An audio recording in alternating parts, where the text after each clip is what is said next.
acompanhando o Resenha RVC, onde apresentamos os principais destaques da semana.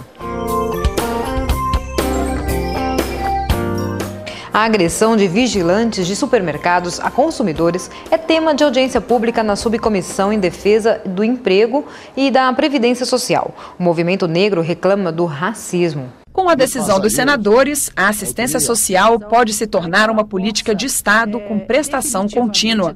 Assim, os programas sociais não ficariam mais à mercê da decisão dos governantes no poder. O projeto cria ainda um fundo para garantir verba para a execução desses programas. Hoje, o SUAS vem como um elemento ordenador de toda esse sistema. Ele determina que toda a ação operacional e financeira terá que ser feita pelos 3 níveis de governo: federal, estadual e municipal. A Comissão de Assuntos Sociais aprovou ainda projeto que pode reduzir o tempo de contribuição à Previdência para as donas de casa de baixa renda. Pelo texto, a partir de 2027, a dona de casa com 60 anos vai poder se aposentar desde que tenha contribuído durante 15 anos. As mulheres hoje que trabalham dentro do lar, elas ficam na invisibilidade e trabalham muito. Então, é uma forma de resgatar a dignidade de todas essas mulheres trabalhadoras que atuam dentro de casa, oferecendo condições para que os demais membros da família possam trabalhar fora também. Então, é muito importante o reconhecimento do trabalho dessas mulheres donas de casa. A chamada alta programada, que é quando o INSS fixa prazo para o segurado que está de licença médica voltar ao trabalho, pode sofrer alterações. O projeto, aprovado na Comissão de Assuntos Sociais, obriga a realização de perícia antes da suspensão do pagamento de auxílio-doença ao segurado. Quem pode dar alta é o médico. O médico perito assegurou para ele o benefício, se deu 3 meses, 6 meses, 1 ano, não importa. Ele volta lá e o perito diz, não, agora você está apto ao trabalho ou não está, vai receber mais tantos meses. E aqui o Senado aprovou recentemente um projeto do próprio Executivo para que sejam contratados mais 600 peritos.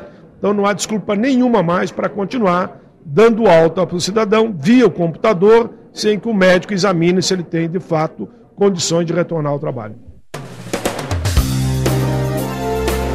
Dia 3 de junho é comemorado o Dia do Administrador de Pessoal. Quem fala um pouco sobre o assunto é o professor Cristiano Henrique Zácaro, coordenador do curso de administração da FAP. Desde a época em que das primeiras empresas em que foi criada esta área de departamento pessoal, em função do cálculo de horas trabalhadas, do cálculo da remuneração dos empregados, de férias, e esses controles foram sendo necessários. Isto foi ampliado. A administração de recursos humanos, hoje, ela tem todo um cabedal de informações e de responsabilidades que são necessárias, né? Relações com sindicatos, treinamento, desenvolvimento de funcionários, colocação e recolocação de pessoal. Sabemos que uma boa seleção de pessoas é importante, mas mais importante ainda é manter esta equipe motivada e bem preparada para todos esses desafios. Então o desenvolvimento, o treinamento das pessoas também passou a ser muito importante. E tudo isso que aconteceu nesta área de desenvolvimento de pessoas, de relações novas que surgiram, elas foram acrescidas de uma outra necessidade, o compartilhamento de informações, né? Aquilo que se pensava antes, que somente o gestor de recursos humanos era a pessoa responsável por equipes, pela seleção, pelo treinamento das pessoas, mudou um pouco esta ótica. Hoje todos os gerentes ou todos os administradores são responsáveis por recursos, caminhando até a visão de uma área hoje que se preocupa como se fosse uma consultoria interna de recursos humanos. As empresas hoje têm esse foco.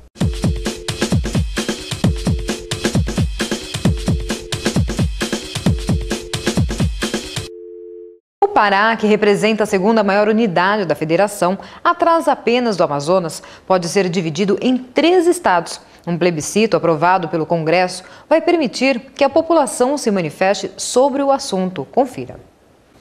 Agora são os paraenses que vão dizer se aceitam a divisão do Pará em 3 estados. Os projetos aprovados pelo Congresso prevêem a realização de um plebiscito organizado pela Justiça Eleitoral nos próximos 6 meses. Divisão de territorial de um estado, no caso o estado do Pará, é algo de tamanha importância que não pode ser definido pelo governador, pelos senadores, pelos deputados federais, pelos prefeitos, pelos vereadores. Tem que ser definido pelo conjunto da população do estado. Tapajós teria 27 municípios e 1.200.000 habitantes. Carajás, 39 municípios com 1.700.000 pessoas. E o Pará ficaria com 78 municípios e quase 4.500.000 habitantes. Dos 3, seria o estado de menor extensão. Se os paraenses aprovarem a divisão, a Assembleia Legislativa do Estado será consultada e terá 2 meses para dar a resposta. Se não se manifestar, vale o resultado do plebiscito. Depois disso, a criação dos novos estados passa pelo crivo do Congresso Nacional, que terá que aprovar uma lei complementar. Este economista do IPEA, o Instituto de Pesquisa Econômica Aplicada, fez um estudo sobre os custos da criação dos novos estados. Juntos, Tapajós e Carajás ficariam no vermelho em R$ 1,9 bilhão por ano. O prejuízo, segundo ele, ficaria com o governo federal. Foi o que aconteceu com Tocantins, que recebeu ajuda da União por 15 anos. Embora seja bom para as populações locais, é muito caro para a nação brasileira.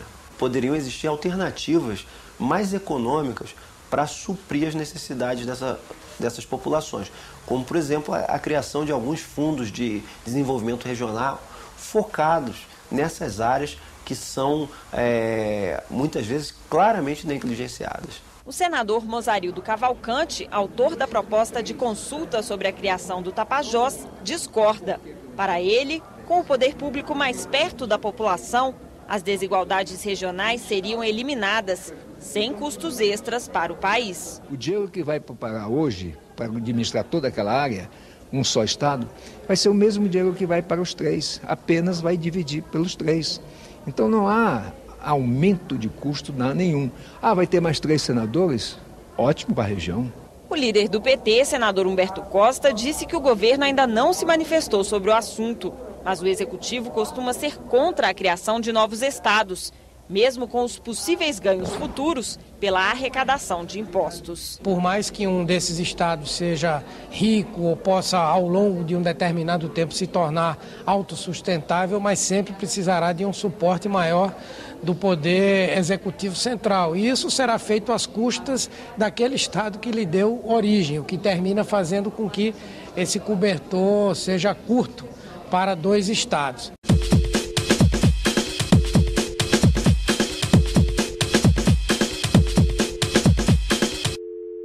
Termina aqui o Resenha RVC. Tenha um ótimo final de semana e até segunda-feira.